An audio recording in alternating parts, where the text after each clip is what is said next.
Om Shri Sai Ram. Bhagavatha Vahini by Bhagavan Shri Sathya Sai Baba. Chapter 9. The Ascent of KRISHNA. Raja, who was reeling in agony at the departure of his uncle and aunt, Dhritarashtra and Gandhari, had another bout of unbearable pain, which was like a needle thrust underneath the nails. Wherever he turned, he began seeing bad omens in his kingdom.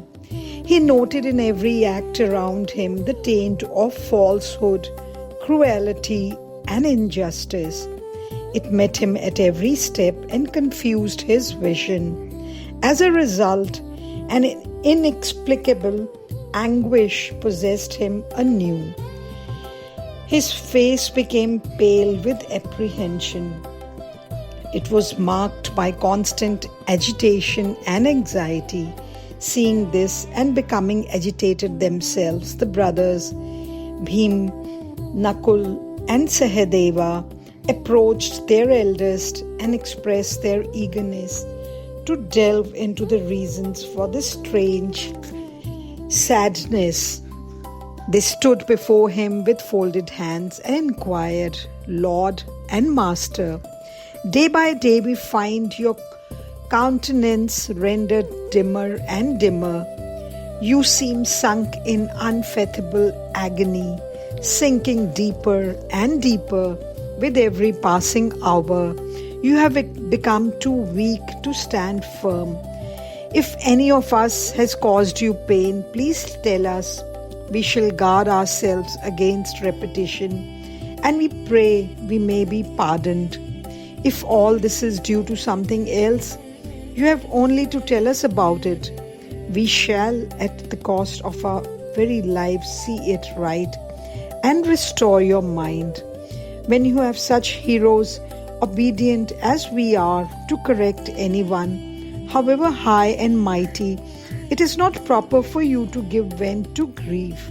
Inform us the reason and command us what to do," they prayed. Raja replied, "What can I tell you, dear brothers? I see ominous things all around, from the homes of ordinary citizens to the hermitages of the saints and sages. Wherever my eyes falls, I see only inauspiciousness, ill fortune, and the negation of joy."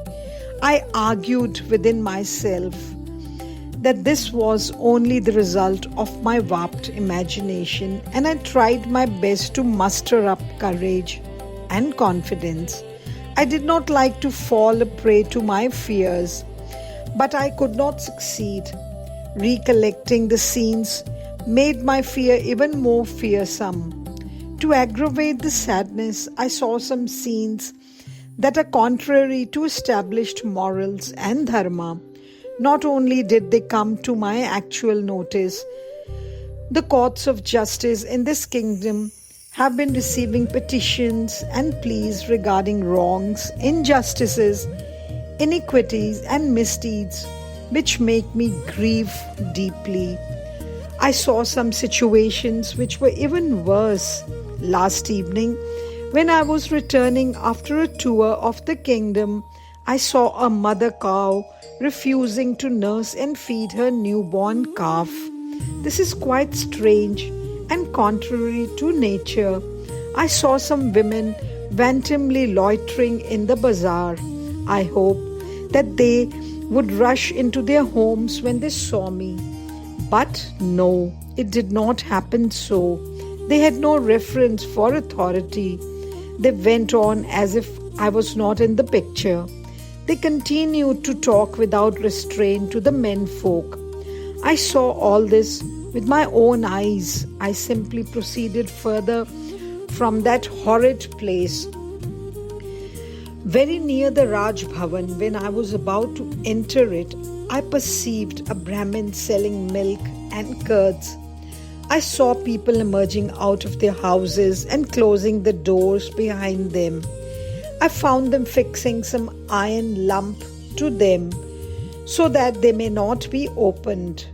My mind was very much concerned With all these tragic transformations, I tried to forget this state of affairs and so started doing the evening rituals, the sacred rite of offering oblations to the consecrated fire. And shall I tell you what happened? The fire could not be lit, however hard I tried. Oh, what a calamity it was! My fears that these events foreboded some great catastrophe is fed by other happenings too. They are confirming my premonitions every minute. I find myself too weak to overcome them. Perhaps the Kali era has begun or is about to begin, I believe, for how else are we to explain such facts as this? A wife has quarreled with her husband and is arguing before the judge in court that she should be permitted to go to her parents, leaving him to himself. How am I to face such a plea in court that she should be permitted to dissolve the marriage and leave for her parents' home, deserting her husband? A petition from such a wife was admitted yesterday in the court of justice. How am I to ignore such abominations? Why go on recounting these occurrences? Yesterday, the horses in the royal stable started weeping. Did you hear? They were shedding copious tears. The Sais reported. Sahadeva tried to investigate the causes of their deep sorrow, but he could not discover why, and he was struck with wonder and consternation. These are indications of wholesale destruction, not of any minor danger or small evil. Dharamraja placed his chin on his upright arm and rested a while in deep thought. Bhim did not give way to despair. He laughed a scornful laugh and began. The incidents and events you mention might have happened. I do not deny them. But how can they bring disaster to us? Why should we give up all hope? All these abnormalities can be set right by administrative measures and their enforcement. It is really surprising that you are so worried about these small matters that can be corrected by us. Or is it the imminent breaking out of another war that you fear? Perhaps you are anxious to avoid the ravages that the revival of war might bring about. That contingency is impossible, for all our foes have been exterminated with their kith and kin. Only we five are left, and we have to seek for friends and foes only among ourselves. Rivalry will not break out among us, even in our dreams. Then, what agitates you? I cannot understand why you are afflicted. People will laugh at you when you take these little things to heart and lose peace of mind. Bhima said this, and changing his mighty mace from the right hand to the left, he laughed a laugh which was half a jeer. For this, Dharamraj replied, I have the same discrimination and intelligence that you have in these matters, nor have I an iota of dread that enemies will overpower us. Have we not defeated the renowned warriors, Bhishma, Drona, and the rest, who could singly and with but one arrow destroy the three worlds? What can any foe do to us, and what can agitate us, who were bearing even the direst calamities with fortitude? How can any difference arise between us now, who stood so firm in the days of distress? Perhaps you suspect that I am afraid of anything happening to me personally. No, I shall never be agitated by anything that might happen to me, for this body is a bubble upon the waters. It is a composite of the 5 elements waiting to be dissolved back into its components. The dissolution must happen someday. It is bound to fail, to fall, to fester, to be reduced to ash or mud. I do not pay heed to its fate. My only worry is of one particular matter. I shall disclose it to you without any attempt to conceal the seriousness.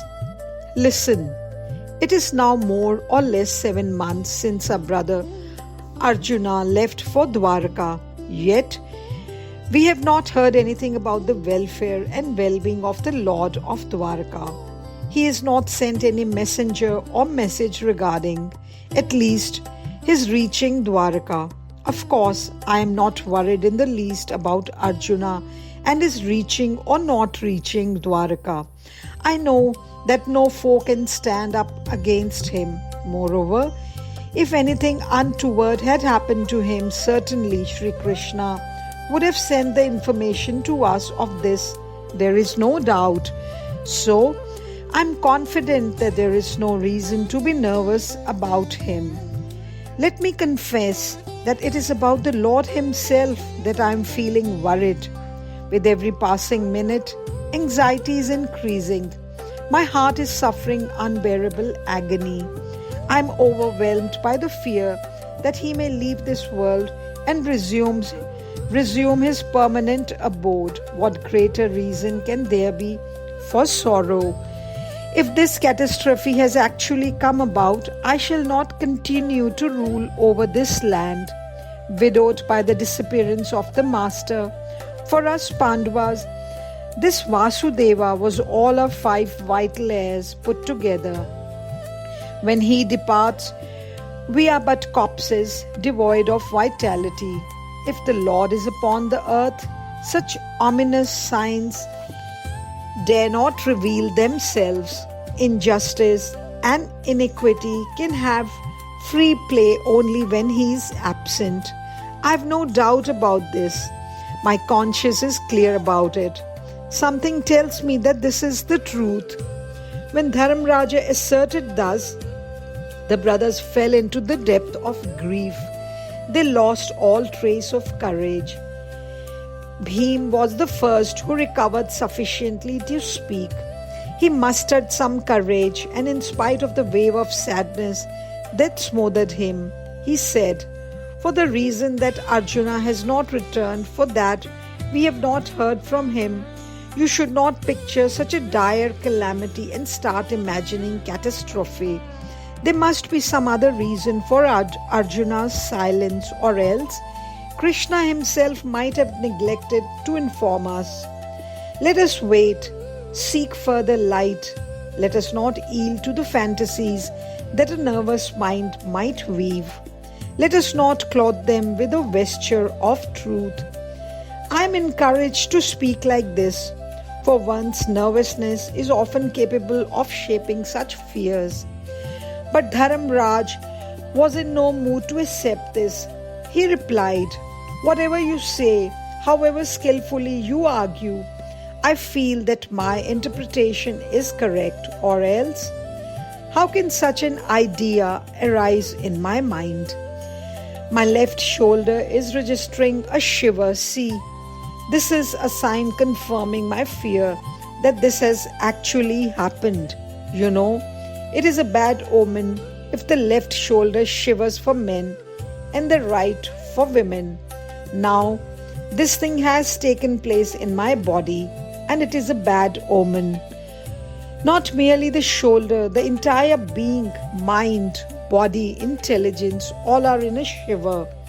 My eyes grow dim, and I am fast losing vision. I see the world as an orphan, having been deprived of its guardian and lord. I have lost the faculty of hearing. My legs are shaking helplessly. My limbs have been petrified. They have no life in them. What greater proof do you need to assert that the Lord has left? Believe me, dear brothers, even if you do not, facts will not change. The earth is shaking under our feet. Do you not hear the airy noises emanating from the agonized heart of the earth? earth. Tanks and lakes are shaken into waves. The sky, air, fire and waters and the earth all mourning their fate, for they have lost their master. How many more evidences do you need to get convinced? News came some days back of showers of blood that rained in some parts of our kingdom. Hearing these words, streams of tears coursed down the cheeks of Nakul and Sahadev, even as they stood before their brother. Their hearts were struck with pain. They could not stand, for their legs failed them. Jai Sai Ram. Saishwaraya vidmahe Satyadevaya dhimahi Tanna sarva prachodayat. Om Saishwaraya vidmahe Satyadevaya dhimahi Tanna sarva prachodayat. Om Saishwaraya vidmahe Satyadevaya dhimahi Tanna sarva prachodayat. Om